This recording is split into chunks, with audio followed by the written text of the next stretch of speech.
যে মাধ্যমিক পরীক্ষাকে সংগঠিত করবার জন্য যে কনফিডেন্সিয়াল সেল তৈরি করা হয়েছে পর্ষদের পক্ষ থেকে, সেখানে একজন ব্যক্তি উপস্থিত রয়েছেন যার নাম শুভ্র ব্যানার্জি। তিনি তৃণমূল কংগ্রেস পরিচালিত শ্রমিক সংগঠন যার জয়েন্ট সেক্রেটারি এবং তার অ্যাপয়েন্টিং অথরিটি হচ্ছে ঋতব্রত ব্যানার্জি। আমরা মাননীয় শিক্ষামন্ত্রীর কাছে এটা জানতে চাই যে সেক্রেটারি নয়, জয়েন্ট সেক্রেটারি নয়, কোনো অফিসার নয়, গেজেটেড র্যাঙ্কের কোনো লোক নয়, একজন ক্লারিক্যাল পোস্টের লোক, তাকে কি করে মধ্য শিক্ষা পর্ষদে মাধ্যমিক পরীক্ষা সংক্রান্ত কনফিডেন্সিয়াল সেলে তাকে নিয়ে যাওয়া হলো এবং তার ক্ষমতাটা কতখানি। এখানে আমার কাছে একটি হোয়াটসঅ্যাপের স্ক্রিনশট আছে, দেখা যাচ্ছে বোর্ড প্রেসিডেন্ট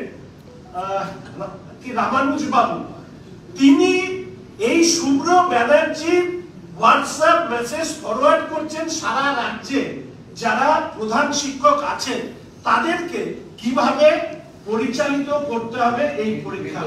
আমি প্রিন্ট আউট বের করে আপনাদেরকে দেব। ভাবুন, নিশ্চয়ই শিক্ষামন্ত্রী উত্তর দেবেন যে ক্লারিক্যাল লেভেলের একজন ব্যক্তি তার হোয়াটসঅ্যাপ মেসেজ ফরওয়ার্ড করছেন কে?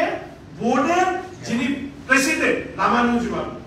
এটা কি তৃণমূল শিক্ষা পর্ষদ ছাড়া এই মাধ্যমিক পরীক্ষা আর কেউ দিচ্ছে বলে আপনাদের মনে হয়? আমার তো মনে হচ্ছে না, তাই আপনাদের সামনে রাখলাম। দ্বিতীয়ত, আমরা জানি এই বছর আপনারা শুনেছেন যে একটি কিউআর কোডের কথা বলা হয়েছে, যে সেটা দিয়ে এই মাধ্যমিক পরীক্ষায় কোনো ধরনের অনিয়ম বেনিয়ম প্রশ্নপত্রে হলে সেটা সামনে আসবে।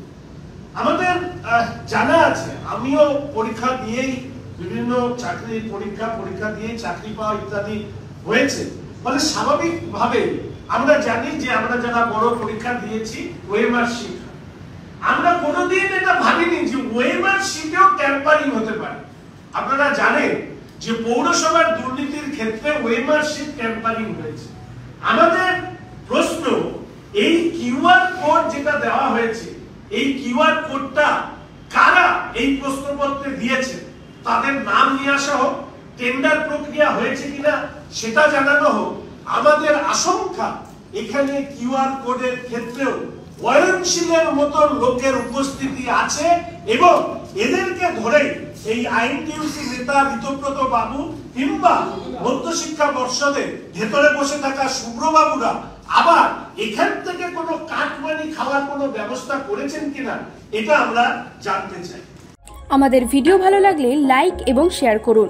কমেন্ট সেকশনে গিয়ে জানান আপনাদের মতামত। আরও ভিডিও পেতে আমাদের চ্যানেল সাবস্ক্রাইব করুন এবং প্রতি মুহূর্তে খবরের আপডেট পেতে প্রেস করুন বেল আইকন।